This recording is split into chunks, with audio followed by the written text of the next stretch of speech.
বুড়িগঙ্গা নদীকে দখলমুক্ত ও দূষণমুক্ত করে হারানো ঐতিহ্য ফিরিয়ে আনা হবে বলে জানিয়েছেন সড়ক ও নৌপরিবহন মন্ত্রী শেখ রবিউল আলম। ঢাকা দক্ষিণ সিটি কর্পোরেশনের প্রশাসক আব্দুস সালাম বলেন, নৌকাবাইজের মতো খেলাধুলার আয়োজন করে ঢাকার ঐতিহ্য ও সংস্কৃতি তুলে ধরতে হবে।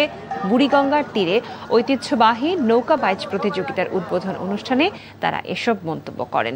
এছাড়াও পুরান ঢাকার ঐতিহ্য ধরে রাখার আহ্বান জানান মুক্তিযুদ্ধ বিষয়ক প্রতিমন্ত্রী ইশরাক হোসেন।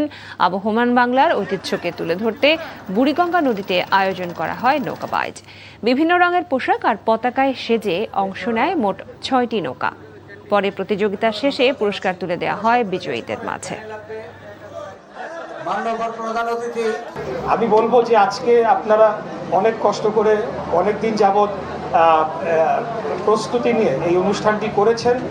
এটা একটা শুরু হোক, এটা একটা লার্নিং হোক। এর পরবর্তীতে আমি অনুরোধ জানাবো, বিগত দিনে আমরা শুনেছি যে বিজয় দিবস, স্বাধীনতা দিবস, জাতীয় দিবসে এই ধরনের কম্পিটিশন আয়োজন করা হতো। আমি অনুরোধ জানাবো যে আপনারা এই উদ্যোগটি অব্যাহত রাখবেন, যাতে ভবিষ্যতে এই ধরনের অনুষ্ঠান আরও ভালো আমরা করতে পারি। আপনাদের সবার অংশগ্রহণের মধ্য দিয়েই ঢাকা আবার পুনর্জীবিত হবে। দীর্ঘদিন ঢাকা একটা নির্জীব অবস্থায় পড়েছিল।